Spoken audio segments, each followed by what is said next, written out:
So, kumusta mga ka-noisy? Welcome back sa ating YouTube channel, Philippine Noises. So, ngayong araw, another update na naman tayo patungkol sa walang iba, kundi ang pinaka-viral na mayor dito sa Pilipinas, Mayor Alice Go. At I think meron siyang add-ons si Mr. Kibuloy. So, itong mga tao nga, itong mga tao nga na to, yung mga pinaghahanap. Alam nyo, kung si Kibuloy merong 10 million na patong sa ulo, itong si Mayor Alice Go naman, magkano kaya? Or ewan natin. Baka papalo yan ng 15 million. I don't know. So, yan yung panonoodin natin from Istorya Pinas. So, meron itong pamagat na, hala, Kibuloy at Alice Go nasa Davao? Question mark. Iisa lang ang lugar na pinagtataguan?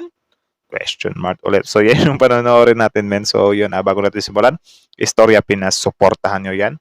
Tapos, syempre, kung trip nyo ng mga ganitong reaction video, may kasama kayo manood, huwag nyo na rin kalimutan supportahan yung YouTube channel natin, Philippine Noises. So, hindi na natin ito patatagalin pa. Simulan na natin, baka agawin pa ng China. Again, ang title ng video ito, hala, Kibuloy at Alice Go nasa Davao. Iisa lang ang lugar na pinagtataguan. Diyos ko pa. So again, Istorya Pinas, Philippine Noises. So like, comment, share, subscribe. Start. Ang tinaguriang The Queen of All Pugos na si The Queen na. King Queen na siya. Ito ang Istorya Pinas. Napakarami Istorya na Pinas. ang mga ebidensya na lumutang para mapanagot ang tinaguriang The Queen of All Pugos na si Suspended Mayor Grabe. Alice Go o Naging Queen of All Pogos na eh. positive na si Go Waping matapos maglabas ng Go warrant of Waping. arrest ang Senado laban kay Alice Go. Ngunit nang puntahan ng mga otoridad ang lahat ng registered address ni Alice Go ay ni Anino, walang nakita. Totoo ba na si Nako. Alice Go ay nagtatago nasa Davao? Totoo ba Hala. Totoo kaya yun? Kung possibilities lang din naman ang pag-uusapan, may possibilities talaga. Kasi syempre, yung mga Chinese na kakampi ng kabila ay, Chinese. Paki-Chinese sila or pro-Chinese sila. Tapos at the same time, yung Pogo, di ba? Aprobado nila. Tapos syempre, kayo ba guys, do you think dadalo ba si Mayor Alice Go sa Senado after na sumingaw yung mga baho niya or magtatago na siya gaya kay Kibuloy? Comment nga kayo sa baba ng mga opinion nyo. ay isa lang ang pinagtataguan ni Kibuloy at Alice Go at naghihintay lang ito ng tiyempo para makaalis papuntang China. Ganito na ba talaga kabagal ang ating judicial process sa Pilipinas? Kahit meron ng matibay na ebidensya, hinihintay pa talaga na makatakas bago lumabas ang mga warrant of arrest na kahit ni isang anino hindi na makikita. Totoo ba na ang hustisya ay para lang sa mayayaman? Ayon pa sa isang netizen, mahina kasi ang batas sa Pilipinas. Bistado na nga, pinagloloko lang kayo ni Alice Go mula sa Bureau of Immigration pa lang hanggang sa PSA record. Mas inuna pang padalhan ng isang batalyon si Kibuloy na dapat hinuli na yung Peking Alice Go na yan. Yan din. Ito din yung isa sa, yung mga taong bayan, mga kababayan natin ba na nag-ano sila na dapat daw hindi na pakawalan, especially ganyan, matibay na yung mga ebidensya. Or yun nga, may mga accusations na sila. Ngayon kasi, iba na ngayon eh. Like, yung tawag dyan, yung pinaka-base ng mga statement niya nung una ay wala na eh. Wipe out lahat nung malaman natin na isa nga siyang Chinese national So, dun pa lang, wala na. Sabit na talaga siya dun. Ang sa atin na lang talaga dito ay kung pupunta pa talaga to or magpapakita pa to. Baka magaya lang din to kay Kibuloy, ewan ko. Uusad pa ba ang investigasyon sa kaso laban kay Alice Go at sa mga sangkot sa isyong ito? Sino nga ba talaga ang dapat mananagot sa lahat ng Yung Nancy Gamo din, questionable din yun. ito? Kaya dahil sa trending na kontrobersyang ito, nagbigay ng samot-saring komento ang ating mga madlang netizen. Makakalabas din yan, Yun. di na bago yan dito sa bansa. Pera-pera lang yan, mainit na issue yan ngayon eh. Pag wala na sa issue yan, dismiss na yan. Paano yung mga sangkot na opisyalis ng gobyerno? Sa pugo na yan, kakalimutan na lang ba? Sana walang takipan, bayan muna na nagpapasahod para sila ay proteksyonan. Pero Actually, malabo yung Though yan yung gusto ng karamihang tao, pero malabong matupad yan yung bayan muna. Wala. Kasi mostly sa Pilipino ngayon, especially mga politiko, mga sarili lang nila yung iniisip nila eh. Tapos, ang isa pa sa nakakalungkot dyan, kapag yung mga politikong yan may nauto, wala na. Hindi na nila iniisip yung kapakanan ng Pilipinas. For example, doon sa kabila, yung mga Dutertes, pro-China sila. Dahil pro-China sila, yung mga kapwa naman natin Pilipino, nagiging pro-China na din. Ang gusto nila, wala na, hindi na natin palagan yung China. Sa kanila na yung WPS. Ganun. Sobrang sad, di ba? Na, di ba, Pilipino ka. Of course, Pilipinas yung pagtatanggol mo. Hindi yung ibang lahi. Di ba? May pa, ano-ano pa sila, may pa pulpul or may pa survey pa sila. Kung sino daw yung tawag dyan, kakampi natin, Amerika ba o China. Sobrang grabe. Hindi ako makapaniwala, men. Sobrang laki ng votes na China daw yung kaibigan natin. What? Water ka anon? China? Kaibigan?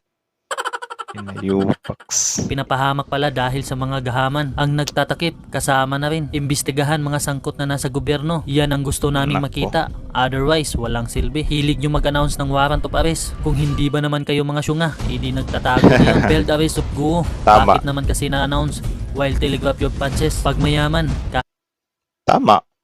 'Di ba?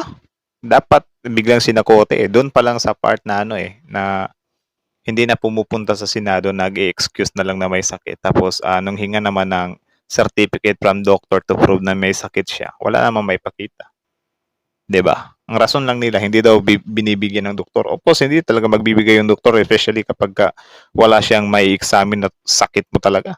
Kasi kung meron naman, iangat naman or tanga naman na doktor yun kung hindi siya gagawa ng certificate, 'di ba? Kung nagkasakit ka naman talaga. kahit may warrant, hanggang gate lang. Pag mahirap kahit walang warrant, ididiretso sipa ng pintuan at halughog ng Tama. buong bahay. Sabay tanim ebidensya at pag nanakawan ka pa, binabaril kahit walang kasalanan. Saludo ako sa mga Grabe. bulok na pulis na gumagawa ng ganun. Sana'y paramdam ng Diyos sa kanila ang higit pa sa sakit na naramdaman namin. Hindi pa siya nahahanap, no? Kahapon ay ang report sa akin, hindi pa rin nahahanap yung magkakapatid. Hindi pa rin mahanap si Dennis Cunanan. Ang Nung nakita ba yung lang ay nagsasalita? Nancy Gamo, ito yung accountant nila na merong ring list doon sa Pogo Hub sa Bamban. Kaya obviously nagtatago itong mga taong to. Nagtatago sila at Parang may nagsasalitang demonyo sa background. hindi sila nagpapahanap. Pinuntahan kasi ng mga tracker teams yung lahat ng registered addresses ni Alice Go at ang kanyang pamilya. Marami kasi siyang registered addresses. Meron sa Valenzuela, meron sa Naku, Tarlac, dami. meron sa Marilao, meron sa QC. Marami siyang registered addresses. No? Grabe, galawang talaga eh. Galawang Lahat palos. ito naman ay pinuntahan at binigyan ng arrest order pero walang nakikitang buwaping doon. So, ibig sabihin, pwede na nating Nako. i-conclude na nagtatago si Mayor Go. Kasi baka sabihin niya, hindi niyo na ako naabutan. Hindi ba obvious? 'Di ba? Saan ba pupunta yan? E di sa pagtatago. Ilan na bang mga gusto nating or questionabling tao ang hindi na mahagilap ngayon? Ang dami na, 'di ba? Pangalanan nyo nga sa baba. For example, Kibuloy. Siya yung top 1 eh. Sino pa ba? Comment nga kayo sa baba. Ako ang alam ko, Kibuloy, si ano, I think 5 sila. Maybe.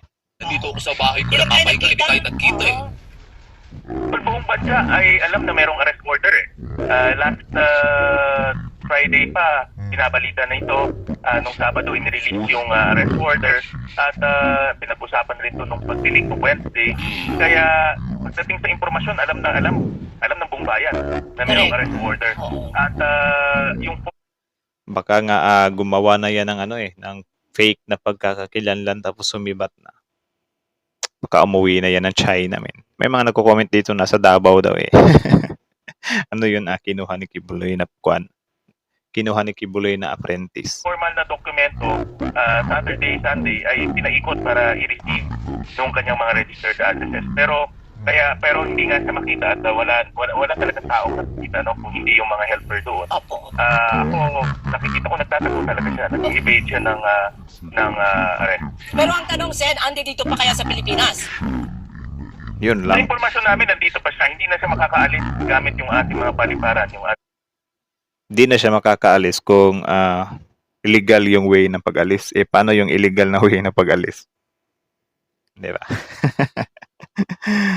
Ay, nako. Baka na-save na siya ng tawag yan? fugitive partner niya. sa mga airport dahil mayroon ng full departure order. Pagtapos kasing nag-rule ng contempt ang Senado, kaagad nilitan yung kanyang status ng full departure order at hindi siya makakaalis ng bansa natin gamit yung mga airports natin dahil hihintuin siya ng immigration officer. Baka Sa po informasyon namin, nandito pa naman siya. Baka po nasa ospital. Di ba sabi niya ang excuse niya, she's not feeling well, she's stressed, she's broke. Baka nasa ospital She's not feeling well tapos wala maipakitang certificate. po, hindi ko kaya. Dapat nagpalagay Malabo. siya ng gano'n, no? Pwede naman yung kanyang doktor mag-release ng medical certificate. Kung legitimate Yun. naman yung kanyang Medical karamdaman, certificate. pwede mag-release ng medical certificate yung kanyang doktor para mapigyan tayo ng impormasyon. Ang problema, 2 days na nag-iikot yung mga tracker teams natin, walang nakikita eh. At lahat ng mga registered addresses ay pinuntahan. At nasabi ko na sa balita to, lahat ng news agencies kinikerry ito. So alam mo na meron kang arrest order. Kung ikaw ay merong respeto sa batas at wala ka naman tinatak, Parang parang naiingayan ako dun sa background. Parang demonyo nagsasalita. Mga ganun. Hindi ko maintindihan, men. magsusurrender ka. Pero dahil nga hindi siya nagsusurrender voluntarily, ang para sa akin, ang ibig sabihin nito ay guilty siya. Ang nakikita kong mensahe dito, meron siyang nalalaman at guilty siya kaya hindi siya nagpapa-aresto. Opo. So sa ganyan po si Guilty talaga siya. Hanggang dito na lang muna tayo, guys. Panoorin nyo na lang yung full video nasa description box below. Naiingayan ako dun sa background eh. Parang naano yung ko. So, panoorin nyo lang yung full na video nito nasa description box below from Istorya Pinas. Supportan nyo rin yan. Subscribe nyo. Tapos yun, syempre, bago nyo iwan yung channel natin, wag nyo na rin kalimutan supportan yung YouTube channel natin, Philippine IC. So, yeah, like, comment, share, subscribe. So, malinaw pa sa klaro, guilty talaga. Guilty talaga, men. Kasi at first, kung hindi ka talaga guilty, ganun ka confident sa sarili mo, pakita ka na, pumunta ka na agad dun sa 'di ba? Sa korte. Ganun lang naman eh. 'Di ba? Kaso tibag na yung yung vase niya or yung pinaka line niya. Natibag eh. So, ano pang gagawin niya dun? Baka pag punta niya dun, wala na. Matik na, himas rehas na talaga. Hindi ba? Ano pa bang ibang lusot niya dito? Wala naman. Talaga? Bitag na talaga siya, min. So, yung na lang talaga kung sino yung may hawak sa kanya. 'Di ba? Either mga Pogos boss din. Kasi yung mundo ng mga Pogo operator or mga sangkot sa Pogo palit ng palit na eh. Thanks to the Marcos administration kasi tinutukan talaga nila. Napuksa talaga nila to, men. So, yun lang kay Kibuloy at kay Mayor Alice Go. So, magkano kaya yung difference ng mga patong nila sa ulo, Kung si Pastor Apollo Kibuloy, 10 million, si Mayor Alice Go kaya. Ilan kaya yung ng gobyerno if ever na hindi siya magpakita? 'Di ba? Or bigla siyang mag-flee. Kasi mayaman naman to si Alice Go. Ang may chopper nga siya eh. 'Di ba? Tapos yung tatay niya mayaman din. Si Kibuloy, 10 million. So, si Mayor Alice Go, 10 million. Sabihin natin 10 million kasi parang runner-up to eh. Or baka sabihin lang natin na 9 million si Mayor Alice Go. 10 million si Kibuloy kasi si Kibuloy, son of God yan eh. So, mahirap hulihin yan. At talaga, walang record yan. Kasi sa langit yan eh. Son of God nga yan. Tapos si Mayor Alice Go, mukhang madali lang tong hanapin kasi sa farm naman to. Sa farm naman siya lumaki. So, yeah. Itong dalawang to, yung pag-asa ng buong kahirapan or mga mahihirap dito sa Pilipinas. Kung gusto nating yumaman, itong dalawa tong target natin. Sila yung hanapin natin. May buhay na silang mababago. Anyways, dun nga sa 10 million malaking factor din yun May tendency din na isusuplong si Kibuloy ng mga kasama niya kapag ka nasilaw sa pera. 10M din yun eh. Kasi si Kibuloy hindi naman talaga siya one man lang na siya lang talaga or yung mga pinagkakatiwalaan niya lang tao ang nakakakita sa kanya. Of course, maraming tao nakakakita sa kanya, especially yung mga miyembro siguro ng simbahan nila. Ang lang talaga dito ay kung paano siya huhulihin, So, yeah. Good luck na lang talaga. Pag sa mga naghahanap dyan kay Mr. Kibuloy, kung sino man yung kailangan yung hinga ng tulong, sila Dora, sila sino ba yan, mga makapagpahanap sa kanya. Hanapin nyo lang yan. Nakikita nyo rin naman yan. Yung location daw na target or mostly speculated, mostly pinaghihinalaan ng taong bayan ay sa Davao daw. So baka nasa Davao to kasi doon naman yung Samkain territory nila, no. Si Mayor Alice Go, ewan ko lang kung Santo, baka nandyan lang din yan sa Bamban. Baka nasa farm lang din yan, di ba? Sobrang doon nga siya lumaki. So baka doon lang din siya nagtatago. Malay natin kung sanglungga siya. Baka nasa mga puno-puno lang yan or whatsoever. Ano. So, yun lang naman. Actually, sobrang entertaining to sa social media. May na itong dalawang ay pinaghahanap. At the same time, parang kabastusan din kasi sa sa Senado at sa batas natin yung mga pinaggagawa nila. Na tatanungin lang naman sila pero bakit ayaw nilang magpakita? Nagmumukha tuloy lalo silang super guilty, di ba? So, I think hanggang dito na lang muna kayo. Ano bang, if ever na mahuli itong dalawang to, anong kaparusahan ang gusto niyo ipataw sa kanila? Comment down below. Let me know at the comment section. So, again, hanggang dito na lang muna. Thank you so much for watching. Istorya Pinas, Pilipinas. So, yeah, Pilipinas is out.